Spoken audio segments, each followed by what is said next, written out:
Hooded Detective, 6 Pulp Detective Stories. Story 8. Artistic Murders Misfire, a True Fact Crime Short, by Matt Rand.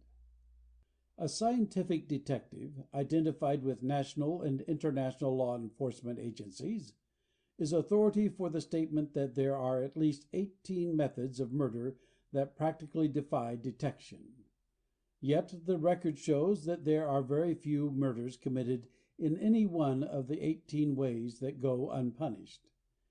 In other words, the old adage, "Murder will out," is true according to the record in about 90% of all felonious killings. To commit a murder in any one of the mentioned 18 ways, it would be necessary for the murderer to be a reasonably advanced scientist. Few possess the technical knowledge necessary to destroy their fellow beings by these methods. Nevertheless, all 18 of the methods mentioned have been tried from time to time, with varying success in escaping conviction. It would appear that persons of scientific attainment could be counted upon not to attempt murder. This is not true. Education is not a 100% deterrent to crime. Educated persons have only a slightly less average as potential murderers than the illiterate. Not even motives differ except in cases of murder for robbery. Considering robbery as greed, this difference is removed. Jealousy figures as a motive in a large number of murders, and among the educated murderers it is paramount. Considering murder, for that matter all forms of crime, as an art, it would seem likely that the criminals of education or scientific attainment would excel as master craftsmen. This isn't true either. Just the opposite prevails. In practically all crimes attempted by scientists, they bungle their jobs completely. The record proves positively that as criminals, scientists are flunkies without a single recorded exception. Where a murder is committed by a method that destroys its own evidence or fails to leave what might be called a trace or clue, detectives are hampered but not necessarily baffled. In these cases, almost without exception, it is circumstances that bring the criminal to punishment. While a jury might refuse to convict on circumstantial evidence, a detective is not so deterred. The scientific detective turns science against the scientific murderer. He batters the suspect with circumstantial evidence until, in 9 out of 10 cases, the scientific suspect weakens and acknowledges his crime. Circumstantial evidence, backed by a confession that checks on all the angles, is about all any jury needs to be convinced of guilt. When your correspondent began to dig into the subject of artistic or scientific murder, government detectives, themselves master scientists, made a request. They asked that we would be a little vague in the use of proper names and a description of the 18 murder methods most difficult to detection. So we will name no chemicals or poisons, but confine ourselves to effects and processes. The commonest method is the complete destruction of the corpse, the corpus delicti. Cremation is the usual means resorted to. The body is burned in a furnace or on a pyre. Effort is sometimes made to make identification impossible by burning the body or parts of it in gasoline flames. The scientist has no edge on his uneducated fellow in this type of murder case. He practically never is able to remain with the burning corpse long enough to do a perfect job. In many cases, complete dissolution of the corpse is attempted by immersion in acids. There are acids that completely dissolve bone, tissue, and even clothing, but circumstances usually reveal these crimes. Accessibility to such chemicals and procurement of such chemicals usually lead to a search. The search usually leads to the finding of bone fragments, identifiable by means of buttons, bits of jewelry, metallic dentistry, and other bits of evidence which escapes or rather resists the acid effects. And now we get into some deep scientific water. It is actually possible, by the exact and accurate dosage of a certain poison over a long period, to produce death by typhoid fever. This poison, a common and easily available one, shows up like an electric sign when not scientifically administered. But when given in frequent and exact small quantities, it produces every symptom of typhoid. Quite often the corpse is buried as a typhoid victim. In most of these typhoid cases, the motive is insurance, and the murderer, encouraged by success in one case, attempts others. Sometimes there are a score of victims. In practically all cases, the murderer is convicted in the long run. The circumstances that usually bring about detection are doctors and nurses and neighbors. They will remember that the murderer was always quite enthusiastic about insurance. A nurse will remember that the murderer insisted on preparing the victim's food. Sometimes a druggist will remember selling some poison to kill a dog or as an insecticide. There is, too, a gas that, administered in exactly correct quantities, will produce tuberculosis.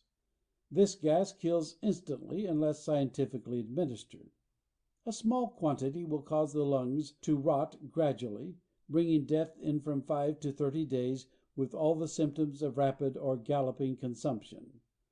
Doctors have so diagnosed such cases, but circumstances usually bring the crime to light. First among these is that the gas is rare ordinarily. It can be homemade, but only by a chemist with a well-grounded knowledge. It would appear that among poisons the most powerful would be the hardest to detect. This because a small dose would leave less trace than a large one. It follows only in some cases. One very powerful poison absolutely defies detection. Another, and the most deadly poison known to man, reveals itself instantly. This second poison perfumes the corpse and leaves it smelling with a fruity odor. Any doctor or chemist can identify it instantly, regardless of how small the dose might have been. In the event of the first named powerful poison, the one that defies detection, there is no odor or other discernible indication of any nature. When scientifically administered, the fatal dose is less than 1/1000th the weight of an ordinary human body. Thus, to trace it, the autopsy doctors would have to find, separate, and segregate a 1/1000th bit of the mass under observation.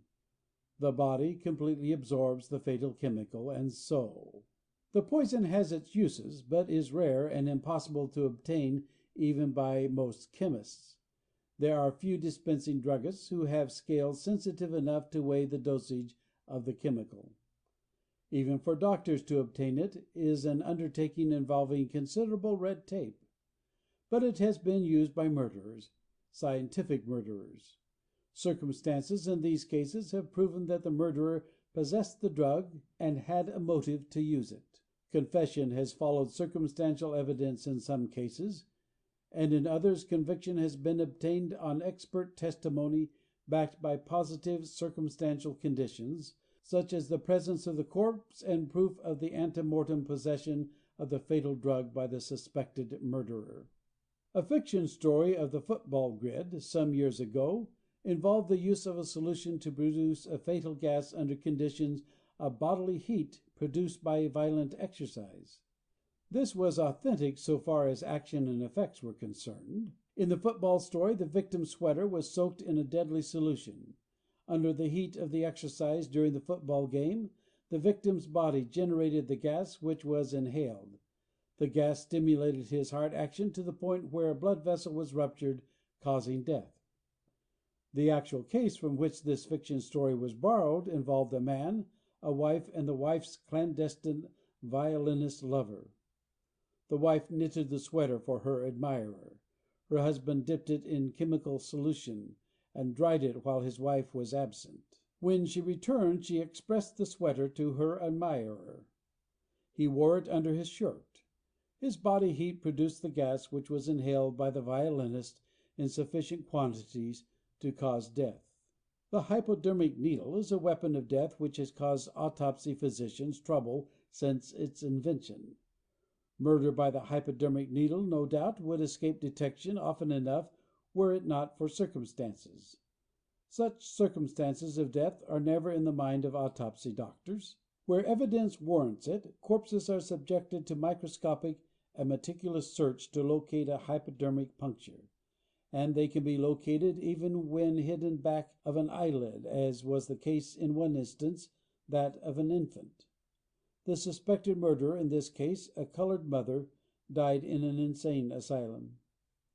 In cases such as have been described here, readers might wonder why names, dates, and places are not revealed. They might ask why scientific detectives desire the text to be vague.